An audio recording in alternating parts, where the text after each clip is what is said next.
So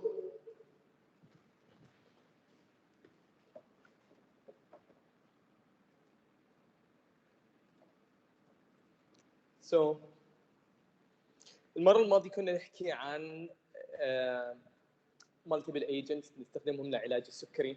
قلنا الانسولين هو العلاج الفعال الافضل في حالة السكري النوع الاول اللي هو الانسولين dependent diabetes mellitus. وقلنا انه for type 2 diabetes we have other options. So other options include non-pharmacological approaches plus the addition of drugs. And the addition of drugs should be based on trials and use of minimal dose possible. قلنا this is like more pronounced بالأدوية اللي they cause more side effects. Like for example metformin, if you give a high dose ممكن تدخل بالlactic acidosis side effect. So you have to reduce the dose as much as possible.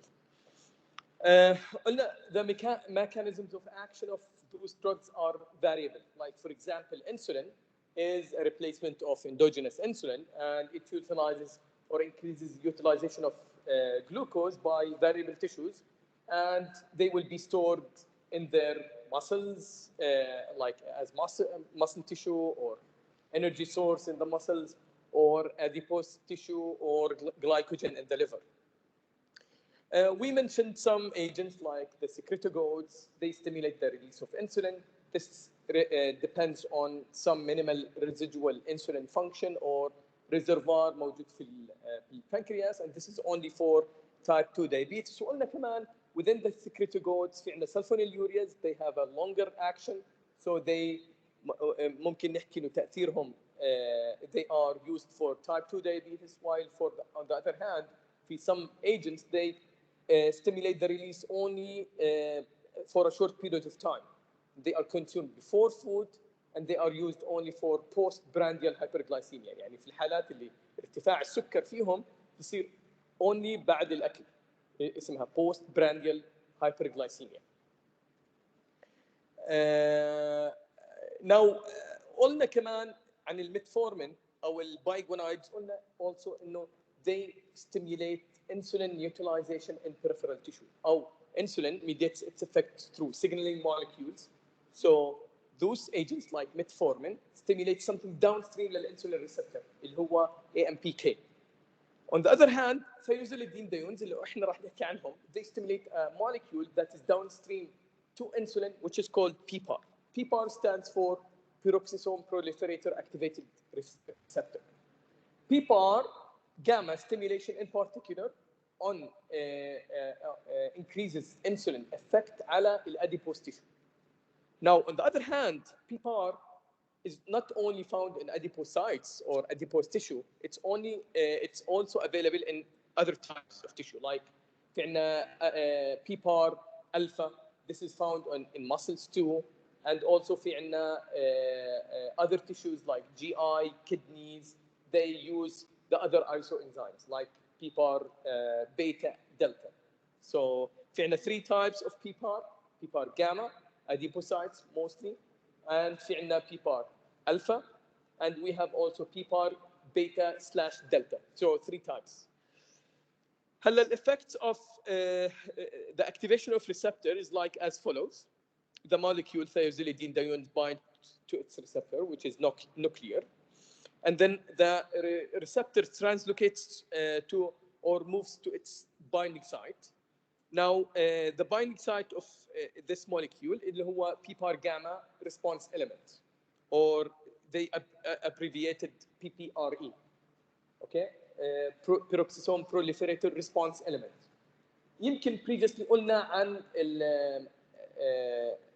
الثايرويد هرمون. قلنا البايندينج سايت للثايرويد هرمون بالدي ان اي اسمه thyroid response element TRE. Okay, so response elements, they are common for nuclear receptors in general. So when PPAR gamma binds to thiazolidinedione molecule, it goes to the nucleus, binds or couples with another receptor. مر علينا قبل هيك لما الثايرويد receptor we mentioned its function. It binds to retinoid X receptor, and there the combination of a PPAR gamma and RXR, they bind to the PPRE response element زي ما قلنا, and they mediate transcription of molecules necessary for insulin effects on a particular tissue. Now the effects هذولا like for example enhances lipids and glucose metabolism, enhances insulin signal transduction, and leads to effects on adipocytes and other tissues like differentiation and arrests apoptosis of those cells. Now, thiazolidine, like other drugs, it has something called pleiotropic effect. So other than having effects on like the glucose metabolism in the fatty cells, it could have effects on other pathways or like signaling molecules. So one factor here, it's P60. P60 is one of the active subunits of a nuclear transcription factor called nuclear factor kappa B.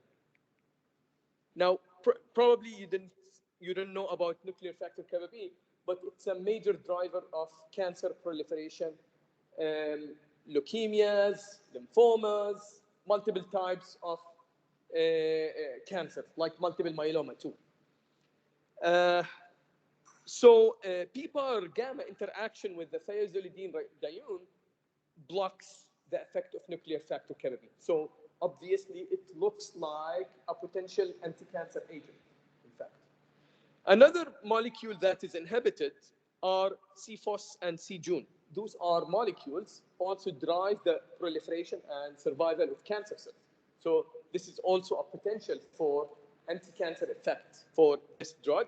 And also it blocks the interaction of interferon gamma response element to it, or the receptor mediators of interferon gamma signaling to the response element. So probably also immunomodulatory effects. So those drugs, they might have potential as such, like those effects. Now, أكيد في research ongoing on those things. I worked on specifically لأنه NF kappa B is a major molecule that drives proliferation of multiple myeloma cells, and there is a drug that targets it. So I worked on rosiglitazone, which is a thiazolidine dione, as an anti-cancer agent in multiple myeloma, but it required a very high dose to mediate its effect. So this is like a big issue, انك تعطي جرعه عاليه وممكن تعمل side effects to manage a cancer. Okay. Also on the other hand, although يعني بنفكر ان thiazolidine dione can treat cancer, but there are some reports with some agents that cumulative doses of pioglitazone, which is an agent رح نذكره هلا, causes increased rates of bladder cancer, سرطان المثانة. So, as we mentioned, thiazolidines, they might act on other pathways or pathways other than PPAR. And thiazolidine diones, in fact, they have multiple effects depending on the selectivity on which PPAR. So, available thiazolidine diones, and I'm reading, do not have identical clinical effects. And new drug development will focus on defining PPAR effects and designing ligands that have selective action, much like the selective estrogen receptor modulators. So in a group of drugs, probably this chapter is almost آخر chapter بالكتاب, but الchapter اللي قبليه ممكن نحكي المحاضرة الجاي بيحكي عن إنه الاستروجين on certain tissues الاستروجين تأثيره مطلوب. يعني مثلا مريضة سرطان بريست كانسر، تأثير الاستروجين على خلايا البريست كانسر بتاعتها are not needed. لازم نصمم دواء يعمل بلوك للاستروجين افكت على خلايا الريسبتور تاع الاستروجين في خلايا السرطان. But on the other hand, استروجين ضروري كثير because الفيميل إذا خسرت استروجين over time بعد سن اليأس نحكي أكيد you know that she ends up with osteoporosis. So if you block estrogen بالبريست tissue in other and on other tissues ممكن نعمل osteoporosis تنخر العظام or early menopausal side effects. هلا الاستروجين له effect بقلل الانسيدنس of cardiovascular disease but also estrogen بيزيد نسبة التجلط الدم اللي هو الدي في تي. اكيد احنا بنعرف انه الفيميلز اللي بياخذوا موانع حمل كثير مثلا بصير عندهم جلطات الرجلين زياده اللي هو الدي في تي. So researchers have developed estrogen receptor او selective estrogen receptor modulators اللي هم يسموهم SERMs, selective estrogen receptor modulators. One of them اللي هو tamoxifen. Tamoxifen is one of the most successful drugs يعني early for hormone responsive breast cancer بتأثيراته البوزيتيف على البون but negative or suppressing لل breast cancer proliferation. هلا still those agents they have problems right زي ما رح نشوف. هدول بيزيدوا نسبة تجلط أو جلطات الرجلين اللي هي الدي في تي في الفيميلز. هلا clearly PPAR gamma is the one that is blocked by the parent drug. أول دواء بالثيازوليدينز عملوه اسمه تروغليتازون وكان مصممينه يعمل potentiation للeffect of insulin على ال PPAR gamma اللي هو mainly موجود بالadipocytes. While on the other hand some agents could affect PPAR alpha. In the future they might develop some agents that work on multiple PPARs. But PPAR gamma in particular موجود في الadipocytes. هلا this figure also shows like more complex يعني changes or effects like in the liver مثلا decreases apolipoprotein C3 through mediation of effects on alpha, PPAR alpha, increased apolipoprotein A1, 2 through effects on alpha. On skeletal muscles also it affects alpha, increases carnitol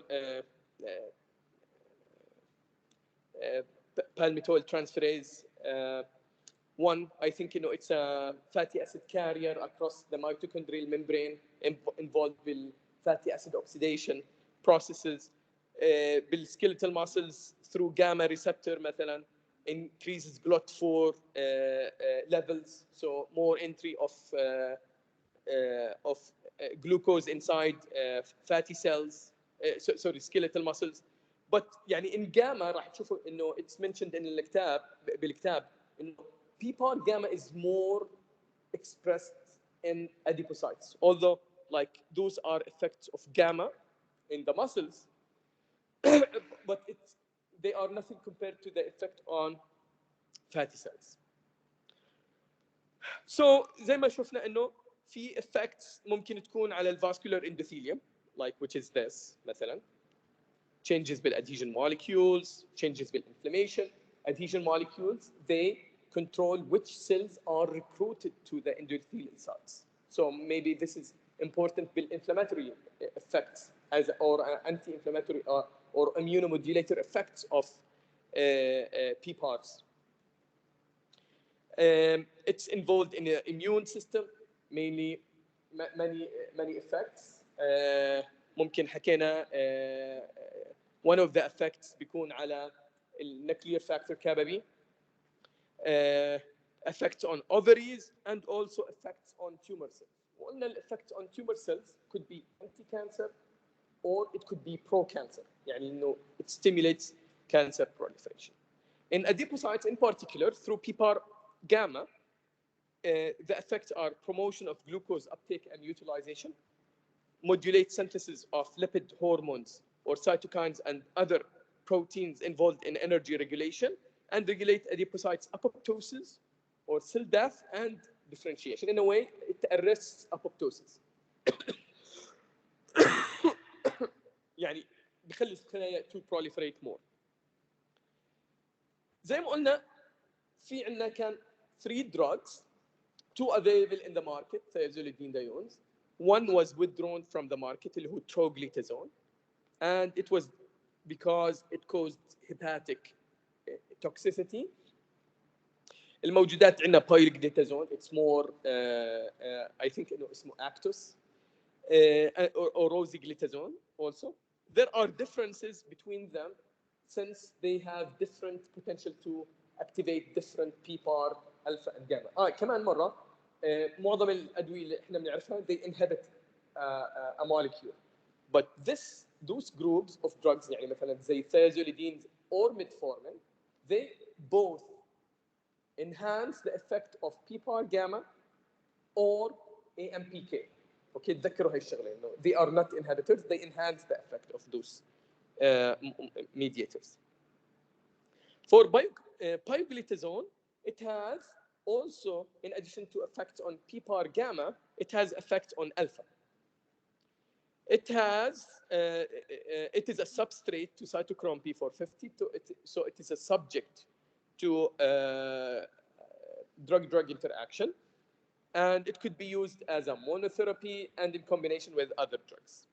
Now, pioglitazone in particular, there are some reports of increased risk of bladder cancer when used like continuously. Side effects of thiazolidine diones in general, they include fluid retention and weight gain.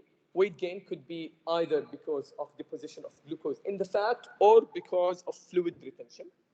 Now, because of fluid retention, ممكن كمان this agent could also increase the risk of heart failure, or could be not related to fluid retention or accumulation of fluids.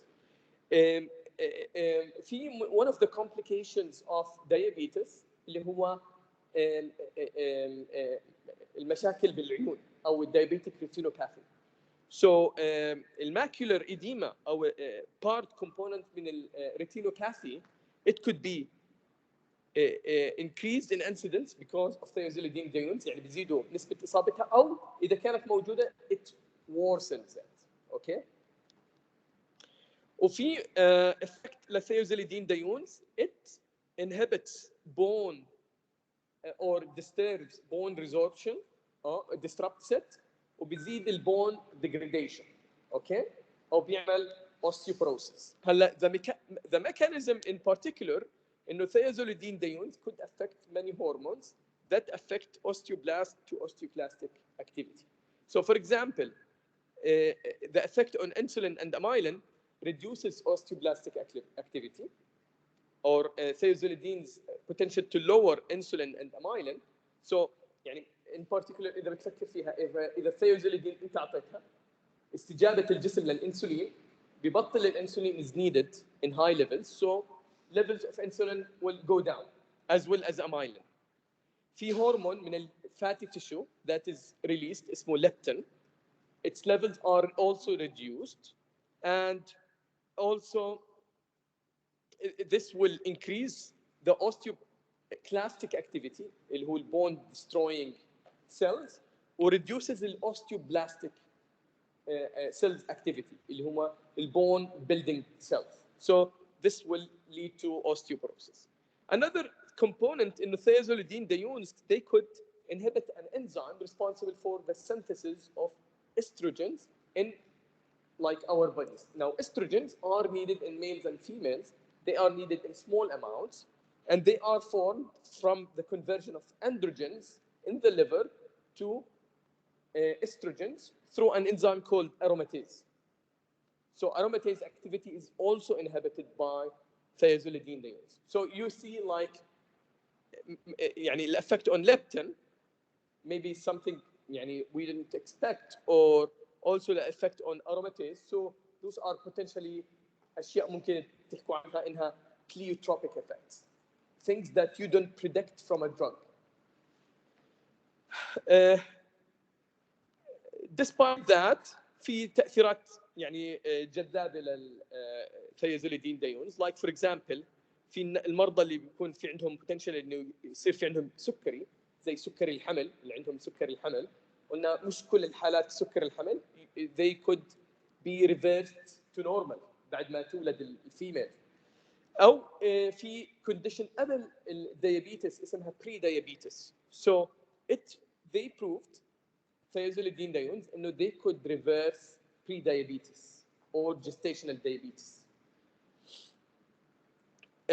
ممكن يعملوا also drop ل triglycerides اللي الشحوم الثلاثيه و some slight raise of HDL and LDL. زياده ال HDL could be of benefit لانه هو سكري the good cholesterol, while on the other hand LDL is the bad cholesterol.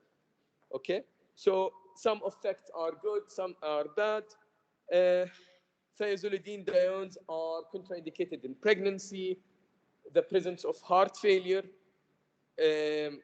or if there are poor liver function like ALT or alanine transaminases are or alanine transaminase is more than 2.5 the normal levels. اتوقع انه you have to depend on the lab results. يعني I think انه more than 60 بيكون يعني انه it's high for ALT and AST. But although thiazolidinediones are not associated with liver injury, زي ما هو كان this is what happened with troglycazone that led to its withdrawal. But although they are not associated with that, you have to start monitoring your liver function tests لما تبلش تاخذ thiazolidinediones اللي هو البايو or risdiplam. And if they are more than 2.5 the normal, you have to withdraw the two drugs. هلا في شغلات ممكن ما يكونوا موجودات بالشرح بس موجودات في الكتاب، فراح تشوفوا انه مثلا روزي جليتازون انسحب لفتره من السوق لمده تقريبا سنه او سنتين. السبب كان انه في زياده ريبورتس ل increased incidence of coronary heart disease cases مع المرضى اللي بيستخدموه. هلا they reviewed the evidence واكتشفوا انه this is like not يعني a significant effect compared to the control and ورجعوه للماركت يعني روزي جليتازون. So it's not يعني still it's not still withdrawn يعني it's back to the market. Previously قلنا انه في some drugs they have the potential to reduce the hemoglobin A1C to some extent, okay, through inhibition of absorption or delaying the absorption of glucose from the GI tract, and those are like اللي هم الالفا glucosidase inhibitors. الالفا glucosidase inhibitors they have the potential to inhibit an enzyme complex اسمه alpha glucosidase. It is composed of saccharase, maltase, glucoamylase, and dextranase. Now, all of those, they are specialized in metabolism of a certain disaccharide or a complex saccharides. So, a saccharase, for example, is the enzyme responsible for degradation of sucrose. أكيد تعرف السكروز. وين موجود السكروز؟ table sugar اللي هو سكر الطعام اللي موجود اللي إحنا بنعرفه. في عندنا two drugs approved in the United States اللي هم الأكربوز and meglitol. Compared to each other, meglitol has 6 times more potency specifically on saccharase or sucrose metabolism. Now, both of them are capable of inhibition or slowing down the absorption of glucose.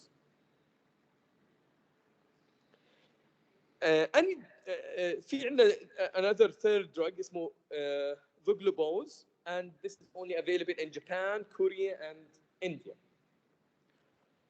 هلا قدرة الأدوية السكري to reduce أو have an anti-diabetic effect تعتمد على قدرتهم to lower hemoglobin A1C. Some agents ممكن تشوفهم they mention something about fasting blood sugar, but this is like not something important. يعني بالfollow up of a patient. Okay, أهم شيء بالfollow up of patient يعني عندك مريض سكري قرابتك، أول سؤال بتسأله إنه شو السكر التراكمي بتاعه اللي هو hemoglobin A1C. Okay, so you don't ask about the fasting blood sugar. This is like the old practice. Okay. Now, alpha glucosidase inhibitors they could be used as monotherapy إذا كان التارجت hemoglobin A1C أو السكر التراكمي مش بعيد كثير عن measured hemoglobin A1C. ممكن تضيفه كadjuvant إذا المونوثيرابي was partially effective in reversing the effect of hyperglycemia, but يعني to يعني support another agent اللي هو adjuvant use, you could add it as an add-on therapy. Popular combination انك تحط sulfonylureas على الالفا جلوكوزايديز inhibitors. هلا في some recommendations للuse of those agents. You should use them with titration, يعني انه increase the dose, start with a low dose and increase the dose. لحتى زي ما قلنا اذا متذكرين الميتفورمين one of the mechanism of action of the metformin انه بيقلل امتصاص السكر من الجي اي تراكت، اوكي، او بيقلل الجاستريك امتينج تايم بتاعه. هلا this effect بيخلي شويه جلوكوز بالامعاء بحيث انه البكتيريا could ferment الجلوكوز وتطلع غازات وبتعمل flatulence وجي اي disturbance. Now this is a side effect you expect من الميتفورمين، اوكي، but it is more of a side effect مع الالفا جلوكوزايديز inhibitors لانه هاي هو تاثيرهم الحقيقي اصلا. فلذلك for metformin you have to start with a low dose and titrate the dose upwards. This is the same for alpha glucosidase inhibitors.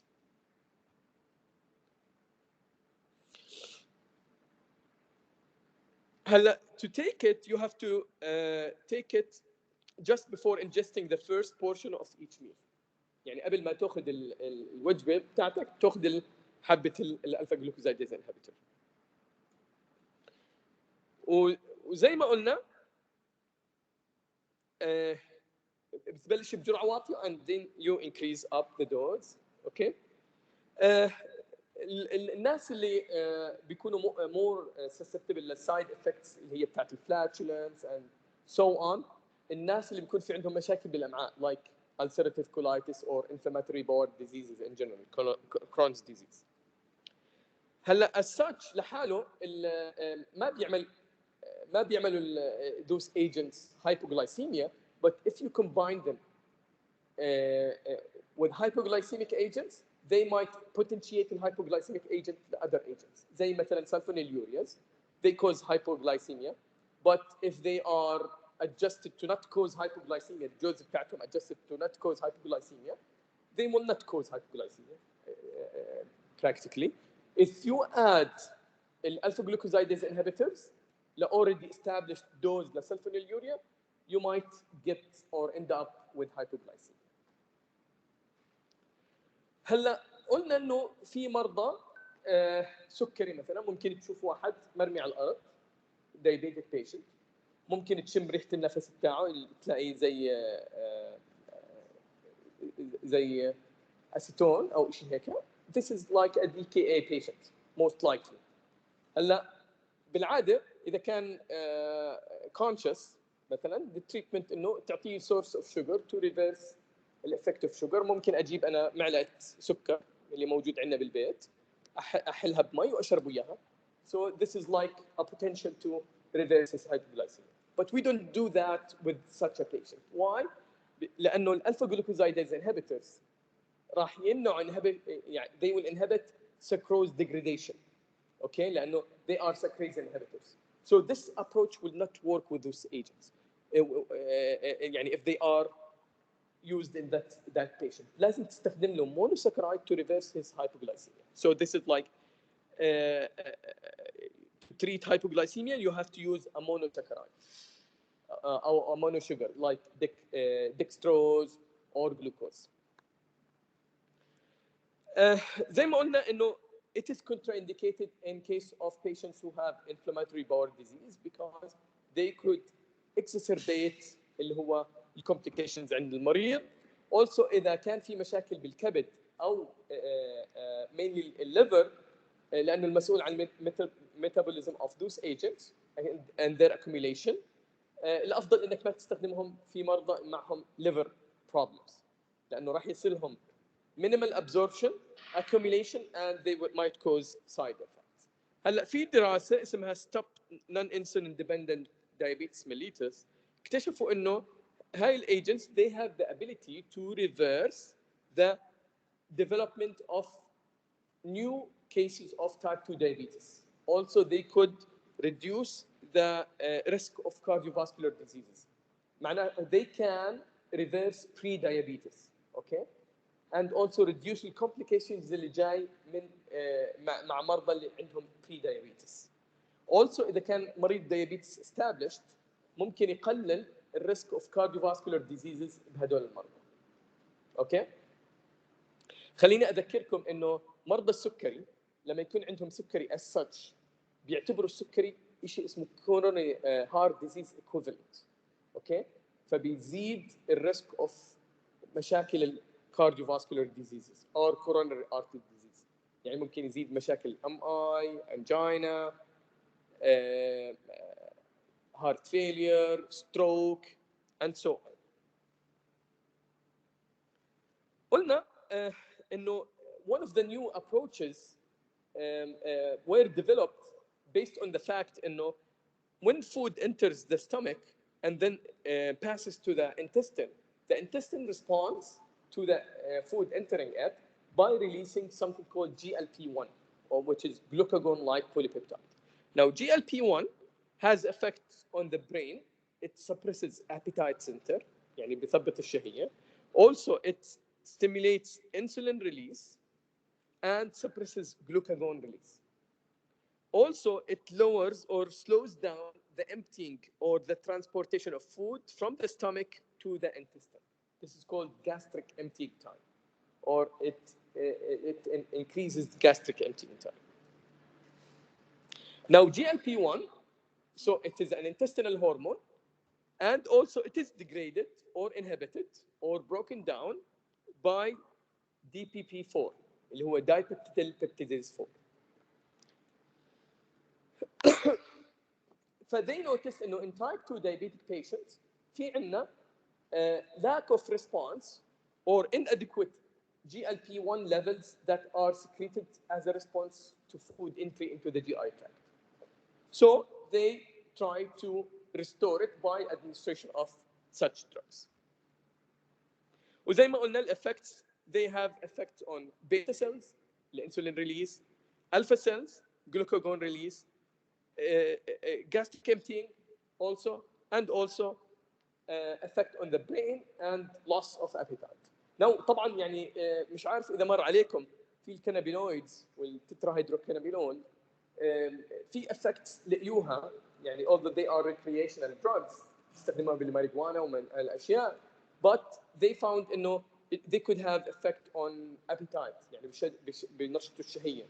They could be used بالمرضى اللي هم الكانسر patients to stimulate the appetite فيهم. I think إنه they also have the ability to reduce the vomiting اللي هو التقيؤ اللي بيصير مع مرضى السرطان. تعرفون مرضى السرطان لما ياخذوا الكيماوي بيصير يراجعوا نسب عالي. اوكي حسب الايجنت يعني انه في عندنا agents they have high risk to induce emesis, intermediate, low or minimal. So those are يعني investigationally have potential to be an antiemetic agents.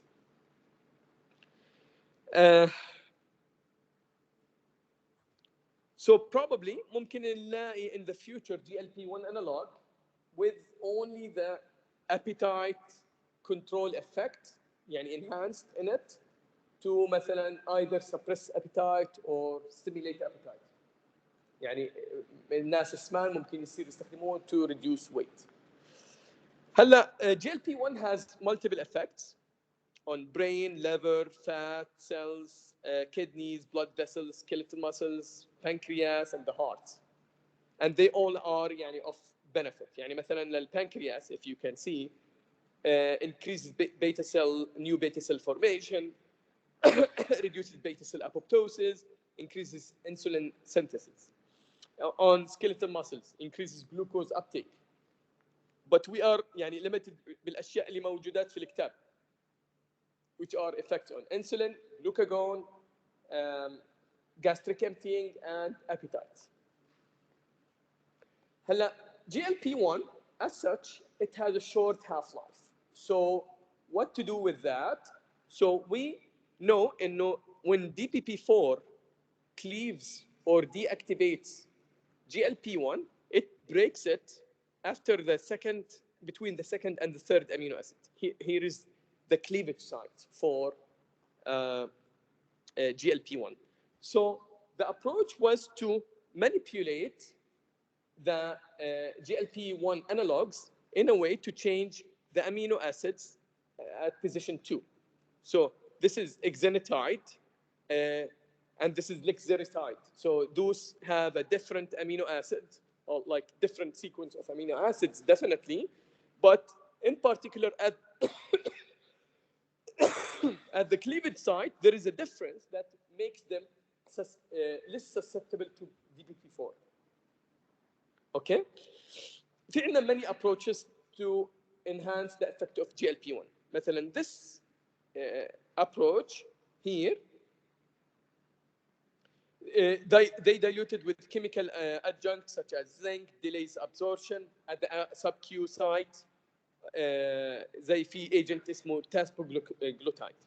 Here, covalently conjugate with large molecules such as albumin in case of albiglutide, or immunoglobulin G in case of dulaglutide, retards renal elimination. So in fact, immunoglobulin G linkage with dulaglutide, in fact, it causes its reabsorption. يعني it is reabsorbed back to the circulation after renal elimination. Okay. Here also مثلا exenatide LAR مثلا coupling with biodegradable polymer microspheres confers protection, protracted release from subcutaneous tissue. It will be slowly released into the subcutaneous tissue. وhere ultimately في عندنا liraglutide attachment of fatty acid side chains confers non-covalent albumin binding. يعني it will be carried non-covalently with high strength to albumin, and it will be lost to the kidneys and eliminated slowly. In addition to يعني this is the main change in the drug. So يعني historically they found, in fact, GLP-1, an analog, they found it in venom from like a huge lizard اسمها the Gila monster. Okay. Now Gila monster, how does it feed on other animals? بتستنى الانيمالز. Okay, it is a slow نحكي reptile من الزواحف. Okay, بتستنى الانيمالز لحديت ما let's say يجوا على drinking water, and then بيروحوا بيعضوهم وبيهربوا بيتخبوا. Okay, now البايت تاعتهم it has exendin 4, which is like GLP-1. So this will lower their glucose levels, بيدخلهم بهايبوغلايسيميا, and they will faint and collapse. هيك الانيمالز بتاثروا بالسم بتاع الجيلا مانستر. اوكي. So اللي بضل انه بيطلعوا الحيوانات هاي and they feed on those يعني animals. So exendin, they found out انه structurally it is different than GLP-1 من الhuman, and it is less susceptible to DPP4. من هون اجت الفكره انه to manipulate the GLP-1 analogs to produce something susceptible to less susceptible to DPP4. والله اشوف شو اللينك هاي اصلا، انشطبت اللينك هاي.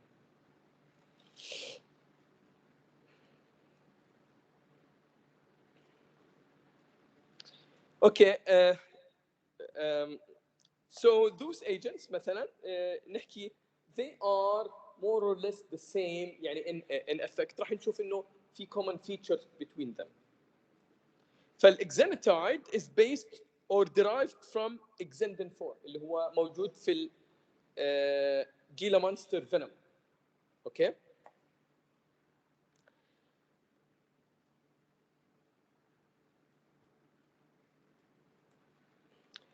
Now another feature لازم تعرفوه انه زي ما قلنا to manipulate the GLP-1 system we either manipulate the metabolism of GLP-1 through introduction of analogs. Okay, يعني بنحط analog بيختلف بالميتابوليزم of GLP-1 less sensitive للانزيم اللي هو DPP4, or we could inhibit the enzyme DPP4.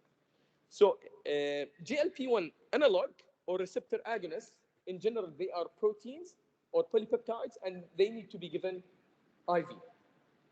Okay, sub-Q. Okay.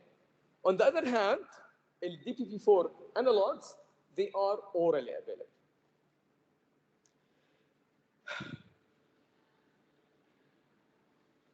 هلا another thing that لازم تعرفوا عن agents, when you compare them, you have to know the potential to lower hemoglobin A1C. Hemoglobin A1C lowering potential is a determinant factor in the potency of those agents. يعني إذا كان في عندنا hemoglobin A1C lowering effect of 0.5 only, this is not much of an effect. But إذا كان يعني مثلا 1 or 1.5, this is like a potent anti-diabetic agent. Okay? So those agents, they could have a hemoglobin A1C lowering effect up to 1.2%. Okay? The side effects between those agents, they are common. مثلا here nausea, vomiting, diarrhea, weight loss 2 to 3 kilograms ممكن تكون of advantage, antibody formation that causes either neutralization of the agent or skin or allergic reactions, with the most serious side effect اللي هو pancreatitis or necrotizing and hemorrhagic pancreatitis that could be fatal. This is like a common side effect لهدول agents.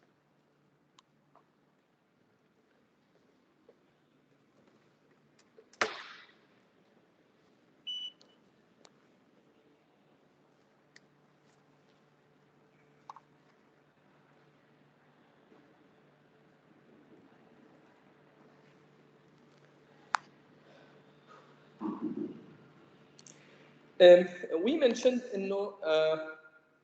some agents like albiglutide has a linked albumin to it. So the linked albumin, in fact, it increases the molecular size of the agent. It makes it like less susceptible to be eliminated through the kidneys.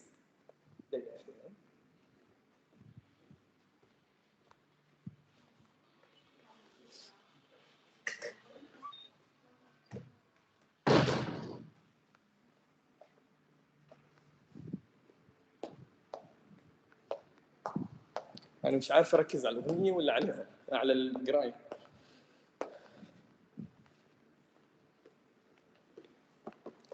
طيب فقلنا one of the ways to enhance the effect of the agent is to reduce its elimination. So if you link it with a large molecular size molecule like albumin, or attach a reabsorption like facilitating molecules زي immunoglobulin G4 FC portion, so you will increase its half-life of the agent. So those agents, they have variable effects on hemoglobin A1C, as we mentioned. They are available in pen formulation. They all cause pancreatitis. Frequency of administration is variable. مثلا, this agent could be administered 30 milligrams weekly by subcutaneous injection. This form, اللي هو dulaglutide, could be given as 0.75 milligrams weekly by subcutaneous injection. Okay, so like it is easier to be administered, or I think this is associated with more compliance of the patients if you schedule أخذ الجرعة بتاعته. Those have in common side effects that we mentioned. There are some reports in animals إنه in rodents those agents could cause thyroid C cell tumors, and that's why there is a black box warning that patients who have personal or family history of some tumors like men or multiple endocrine neoplasia or medullary cancers of the thyroid, they are not to be received, they shouldn't receive those agents.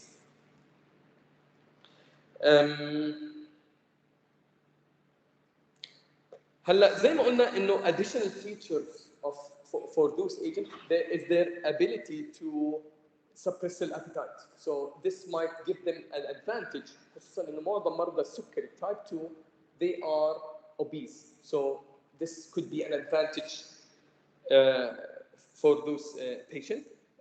And still زي ما احنا بنعرف انه دائما لما يكون في عندنا دواء جديد in the market we have to monitor for any updates about any potential side effects اللي بتصير في in this with this group of family of drugs. هلا بدي بس اذكركم انه عمركم سمعتوا عن في مراكز لرصد الاعراض الجانبيه للادويه؟ حد مر عليه شيء هيك؟ هلا في مراكز تابعه للدبليو اتش او، سمعت انه هيك يعني في اشياء في شيء اسمه فارماكو فيجيلانس.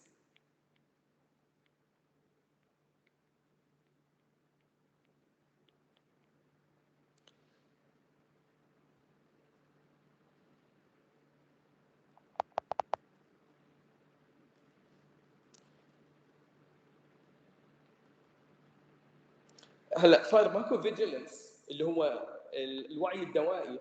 اوكي في عندنا centers they collect the side effects of drugs through some centers that are distributed worldwide. فواحد منهم اللي هو الفارماكو فيجيلانس كان موجود في واحد تابع لكليه الطب، قلت اي ثينك انه هلا في مكتب موجود في مستشفى ملك المؤسس تابع للمركز رصد الاعراض الجانبيه. مش متاكد انه still there or not, but في عندنا احنا some centers that collect, document, and report back to the WHO. They report side effects of drugs that are يعني responsible to collect data about drugs بعد ما يصير لهم marketing. هلا بالنسبه للاعراض الجانبيه that are reported للدواء قبل ما يصير له marketing, those are responsibilities of phases 1, 2, and 3 studies. Okay. The other approach to increase the GLP-1 effects is through inhibition of the enzyme responsible for its metabolism. And this is done through DPP-4 inhibiting agents or inhibitors. نحكي the prefix for GLP-1 analogs is like ide or liraglutide, exenatide, lizarotide, okay, or let's say ide آخرها. هلا for dipeptidase inhibitors, let's say gliptins, okay, saxagliptin, linagliptin, sitagliptin, okay. So those agents will inhibit the metabolism of GLP-1, okay, but also we have some other agents or endogenous hormones that are their inhibition is inhibited by DPP-4. زي for example في شيء اسمه glucose dependent insulinotropic polypeptide. Okay. هلا historically we should pay attention to such things. هلا إذا متذكرين في عندنا ACE inhibitors. Okay. هلا some research previously focused on using agents that also inhibit other agents in addition to ACE مثلا enzyme. So مثلا في طلعوا group of drugs for a while سموهم super ACE inhibitors. هلا super ACE inhibitors هذولا they didn't only inhibit الACE enzyme metabolites اللي هم you know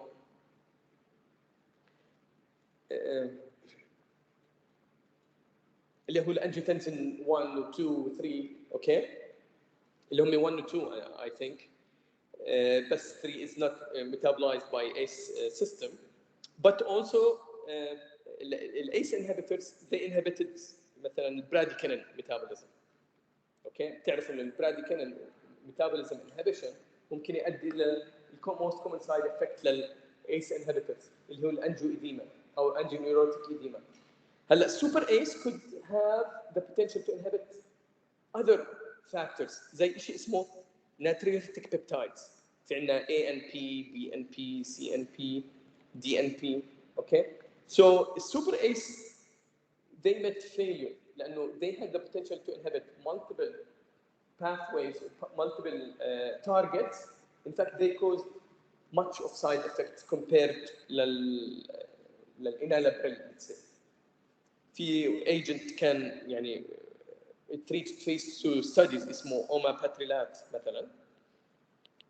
Now this agent was withdrawn على phase 2 لانه it caused lots of side effects. هلا I think if you revisit those agents to adjust the side the dose of the drug, they might have potential in fact. المهم في عندنا sitagliptin. Okay, في عندنا also saxagliptin. And also we have linagliptin and vildagliptin. Now those agents they have variable potentials to inhibit hemoglobin A1C. They are taken orally. نحكي يعني شو الأشياء common between them. They cause some side effects, like مثلا for example, let's say sitagliptin causes runny nose or nasopharyngitis, inflammation of the nasopharynx, upper respiratory tract infections, headache, hyperglycemia, especially when combined with hypoglycemic agents. Post-marketing, they have shown potential to cause pancreatitis, زي GLP-1 analogs. And the same applies to all of those agents. Their potential is variable to reduce hemoglobin A1C.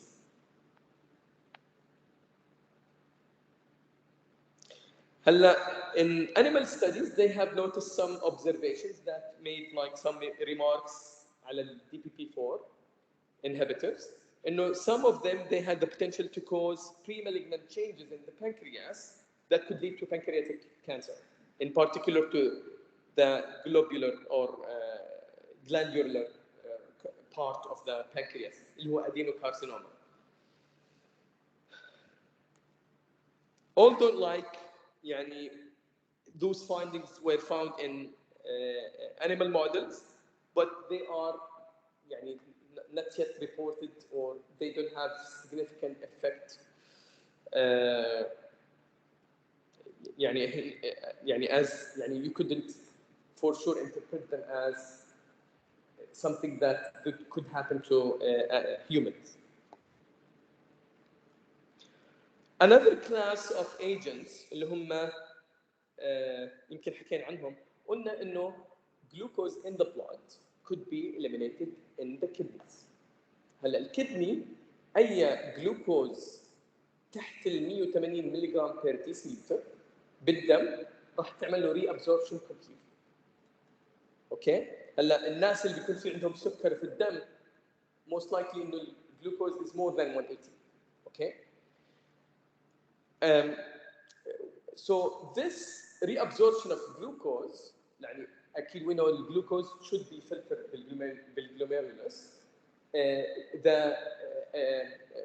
So some الجلوكوز اللي موجود في الكدني tubules is reabsorbed back to the blood through sodium glucose co-transporters اللي هم ال SGLTs. In particular the isoenzyme اللي هو 2.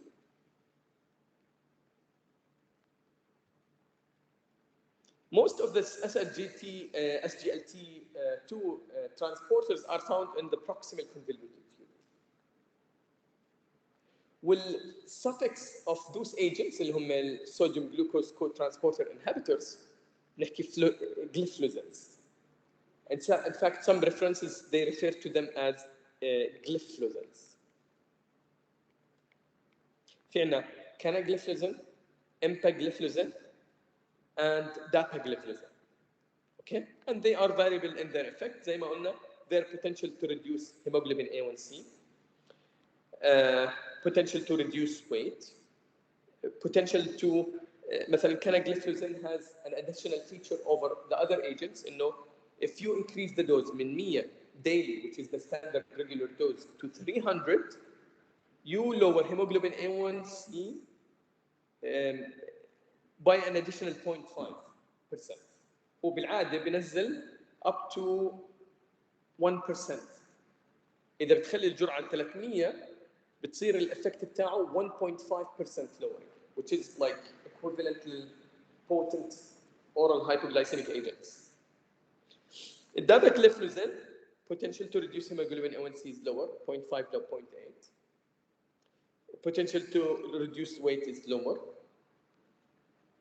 Okay. Well, empagliflozin is more or less زي canagliflozin. Lower potential to reduce hemoglobin A1C and lower potential to reduce the weight. Those agents, they have side effects. So قلنا انه الهدف بتاعهم انه يقللوا اعاده امتصاص الجلوكوز المطروح من الكلى back back to the blood, so you are losing glucose in the urine. معناته انه وظيفه الكلى should be intact for them to have an effect. اذا نزلت الجي اف ار عن 45 mL per minute per body surface area, those agents اللي هم الكانا and empagliflozin are contraindicated. They will not be working. They are not functional. The GFR of less than 60, okay, or more than 60 is required for dapagliflozin effect. إذا نزل ال GFR أو ال glomerular filtration rate عن 60 بالdapagliflozin, it's not working, okay? So they are contraindicated. قلنا إنه مستوى السكر في البول بيزيد كتير because of the effects of those agents. يعني بيقللوا إعادة امتصاص الجلوكوز back to the blood, بيزيد كميته في اليورين, and this is a good environment for bacteria to grow. There is an increased incidence of UTI by 8 to 9% in patients consuming gliflozins. Also, when glucose is eliminated in the urine, this attracts water, so you lose more water, okay? So this also leads to hypertension and also intravascular volume contraction. So this leads to hypertension in patients. في modest increase بالLDL cholesterol levels with canagliflozin, and with dapagliflozin there are significant cases of breast and bladder cancer cases, okay, compared to controls. في عندنا also amylin analogs. قلنا الامylin is a product of the alpha cells and so beta cells. Beta cells are the cells responsible for insulin release. So amylin has some effects of benefits. They look like GLP-1 analogs. So they suppress glucagon release, especially postprandially. They delay gastric emptying, and also they have effects on the appetite center in the CNS. So amylin analog pramlintide is used as an anti-diabetic agent. It is available as a sub-Q administered pen, okay? Dose is variable in case of type 1 or type 2 diabetes, with higher doses required with type 2 diabetes. The potential to reduce hemoglobin A1C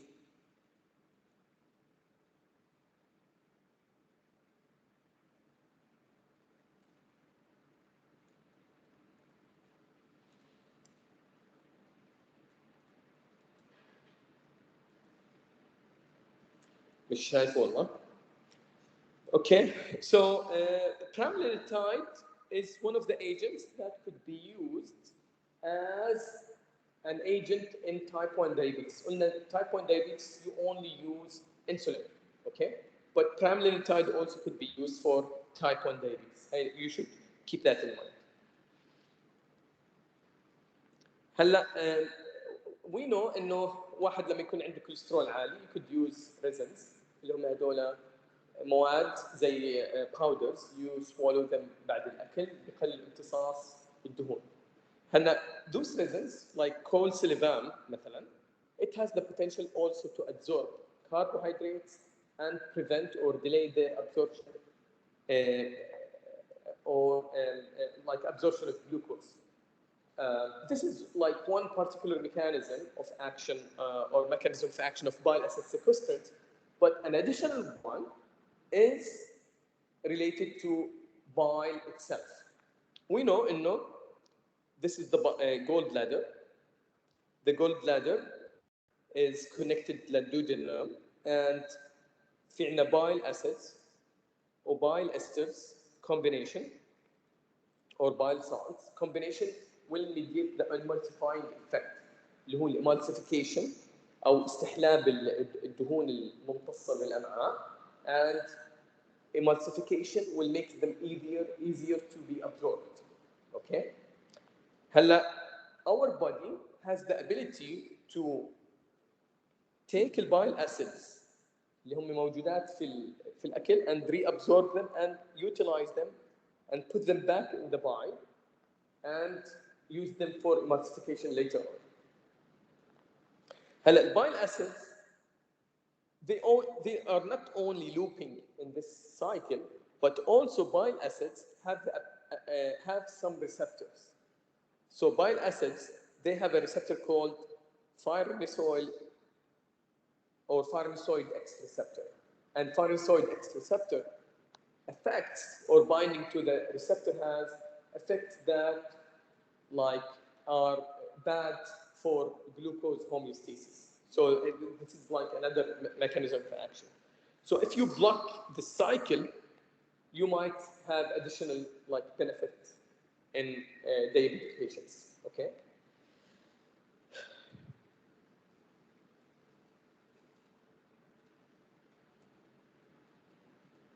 هلا الافكت تاعهم in lowering hemoglobin A1C is minimal ممكن ياثروا like by 0.5% على lowering of السكر التراكمي او الهيموجلوبين A1C.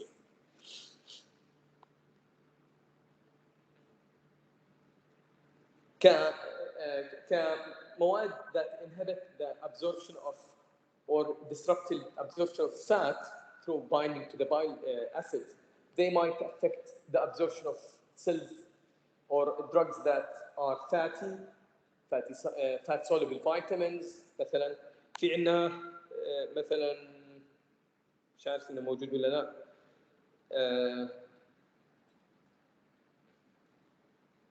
في عندنا دواء اسمه cyclosporin مثلا. This is like an agent formulation, the new formulation اسمها neural مثلا. Neural is an emulsified formulation. So if you take مثلا neural اللي هو sandimune which is cyclosporin together with this agent, they could the absorption of cyclosporin could be impaired. Cyclosporin is used as an immunosuppressive agent للناس اللي بيعملوا زراعة أعضاء يعني كلى كبد heart. So many drugs are affected by this potential to inhibit the fats يعني أو fat soluble vitamins, glyburide اللي هو الجليبينكلاميد, levothyroxine, contraceptives also.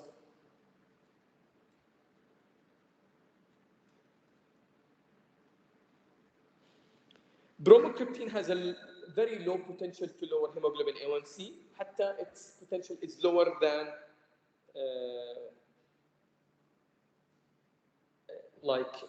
placebo.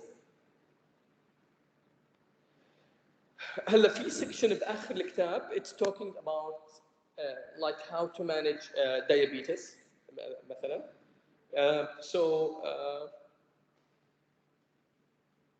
يمكن حكينا عنهم أكثر من مرة. Type 1 diabetes, you have to pay attention لل insulin. It's main drug that is used in this condition. في عندنا type 2 diabetes. You have to focus on the non-pharmacological approaches, exercise, diet. Now, if those fail or the target اللي انت بتدور عليه للهيموجلوبين A1C is far-fetched, بعيد كثير عن قدرة agents to lower hemoglobin A1C, you have to use combination therapies. ما بينفع تستخدم دواء واحد. يعني زي ما قلنا مثلا في ادويه بيعملوا lowering للهيموجلوبين A1C by 1%. المريض تشخص ب 11 الهيموجلوبين A1C السكر التراكمي بتاعه. والتارجت هو عباره عن 7 او 6.5. You can't lower it يعني منطقيا you can't lower it with an agent that lowers or تحطه back to normal with an agent that lowers hemoglobin A1C by 1%. لازم تستخدم combination therapy مع non-pharmacological approaches. Okay? مع exercise كمان. Always we approach a single agent therapy unless otherwise indicated. يعني إذا كان زي ما قلنا التارجت كثير. You reach maximum one, combine another agent. You reach maximum in both, combine a third agent. And if control couldn't be achieved, لازم you have to resort to bedtime insulin. Like this is the proper approach to manage these patients. هلا في مشاكل بتصير لما يكون في عندك strict glycemic control. أي واحد بتفكر إنك تنزل الكوليسترول سوري ال A1C التراكمي ل 6.5 you always face hypoglycemia. والمريض لازم ما يصير معه hypoglycemia. Why؟ لأنه إذا المريض صار معه chronically hypoglycemia بصير شيء اسمه hypoglycemic unaware. يعني معناه إنه ممكن ينزل عنده السكر وما ينتبه إنه نزل عنده السكر. أوكي؟ يعني one of the warning signs للهبوط السكر الأعراض اللي بتصير اللي هو دوخة يعني مثلا اللي هو tremors مثلا ممكن also هدول الأشياء لازم يكونوا موجودات في مريض السكري لحتى ينتبه إنه معاه هبوط سكر لحتى يأخذ مصدر سكر. أوكي؟ وإلا ممكن تصير في عنده مشاكل كثير. ف proper management of patients is very necessary. هلا يمكن we have seen one face of the coin اللي هو management of glucose. في عندنا another face of the coin اللي هو management of cardiovascular complications اللي بتصير مع الدايابيتس. So like probably you will have to study that when you study both يعني diabetes as a therapeutic يعني topic therapeutic topic. في أي سؤال عندكم؟